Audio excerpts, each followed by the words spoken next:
Friends, today we have a bit of a challenge. You see, we have a rather flash car here on the old show, and we could spend the entire tech review going over things like the stunning cognac leather, which is matched beautifully with the light poplar wood trim, which is real, or we could discuss the night vision, or we could discuss the heated, cooled, massaged, and electrically adjustable rear seats. But that would be missing the point. So our conundrum is not so much avoiding everything on the outside, it's while we sit here, the hallmark floodlight of a 7 Series doesn't say 7, it says B7. And that's what we'd be missing if we just focused on the interior. So rather than me tell you, let me show you. And with that, welcome to the business end of the 2017 BMW Alpina B7. Now you are probably thinking that it would stand to reason that that is the same engine that's fitted to the 750 we drove something or almost 2 years ago, and you would be partially correct because that engine starts life with the same 4.4 liter V8 block that's designed for 2 turbos. But from there, the Alpina engineers have made a laundry list of changes, so why don't you get your notebook and a pen and I'll give you a second. Bist du fertig? Ich auch. Okay, let's start with the top. The 2 turbos that are in the V, they are bigger, which makes room for bigger impellers. Then behind that, they've changed out the exhaust. On the other side of that, they have enlarged the air filtration system, and then they've enlarged the cooling system, but also changed out the intercooler. Follow me thus far? Then they changed out the pistons as well. So all of that together, this is the interesting part. The 750, that's 450 horsepower. Well, this is 600 horsepower. Let me repeat that, 600 horsepower from the same size engine. That comes in at a relatively aggressive engine speed of 6,000 RPM, and the torque, my favorite part, 590 pound-feet, which comes in at a moderate engine speed of 3,500 RPM, stays flat all the way to 4,500 RPM. Now, there's one piece of information that I haven't told you yet, and this goes back to like my old Supra HKS days. The boost from the factory, in this case Alpina, 20 PSI. Now aren't you glad we got our asses out of the back seat?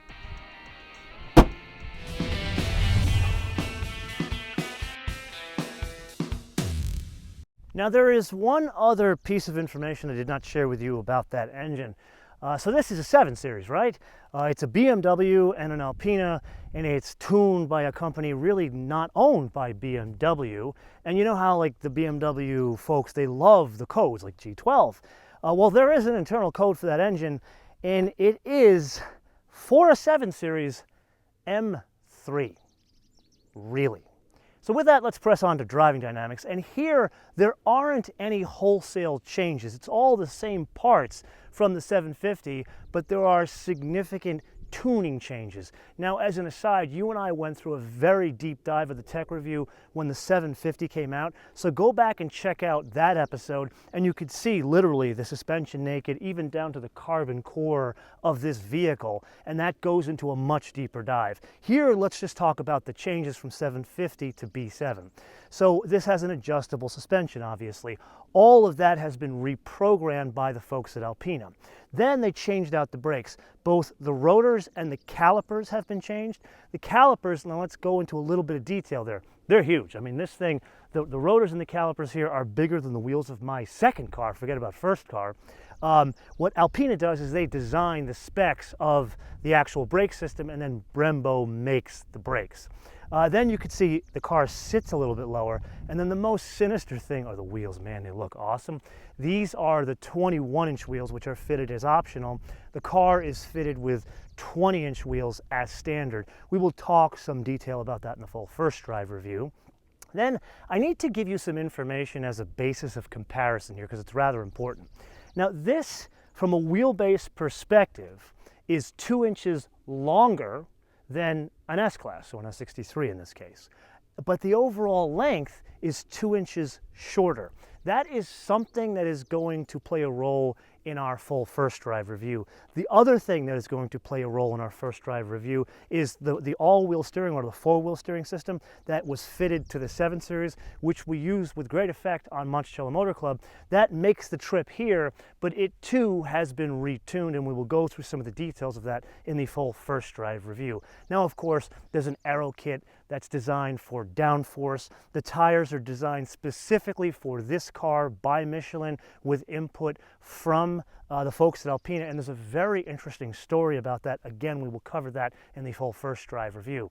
So now I think we've covered everything on the outside aside from this Santa Maria Madre de Dios.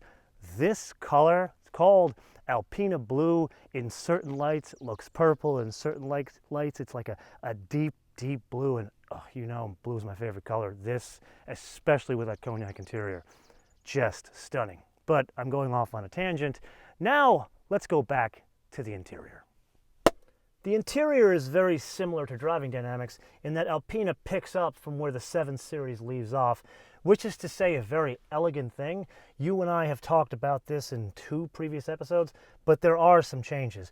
Biggest are the gauges. Now, if you are an Alpina fanboy, you know that historically the gauges have been analog, and it's a red needle with blue dials. Here, that tradition continues, that color theme, and they are rendered digitally, but they are sort of analog the way they read out. But they change themes based on the different drive modes. Then the most obvious change after that is the steering wheel. This is hand done by Alpina. There's a parallel stitch here, and the supplier of the leather, and you can definitely feel it, is the same as Rolls-Royce.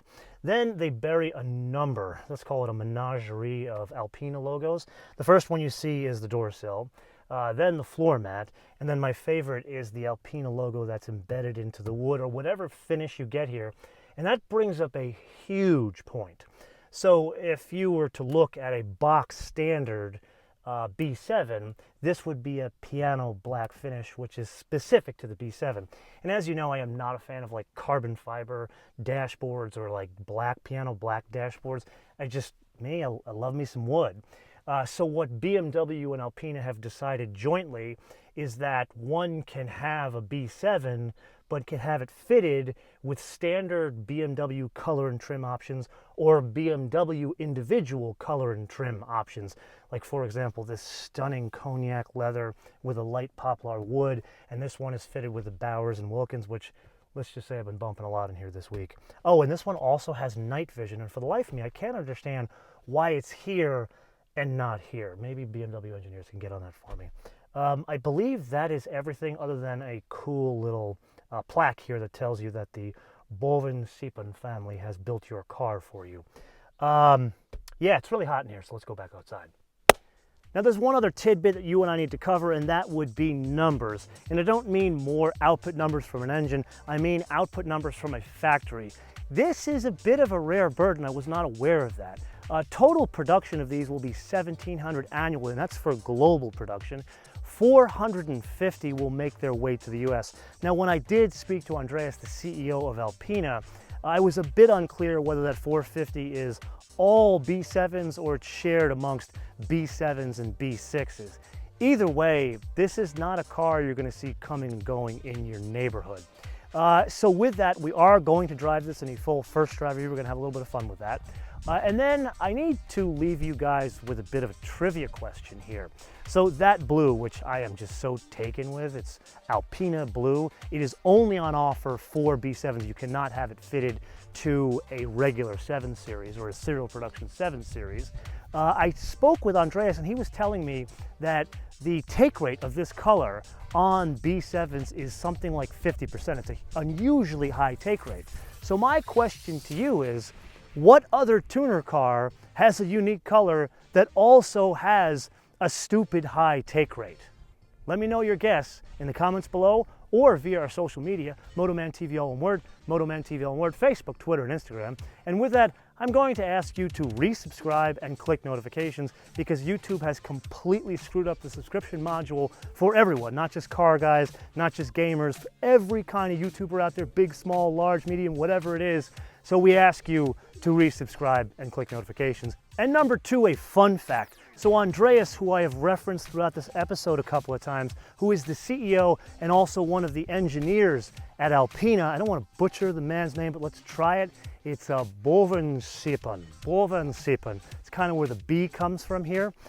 Anyway, he is not only the boss of the operation, he is not only an engineer that works on cars like this, but the man won, with Hans Stuck, the 24 hours of Nürburgring.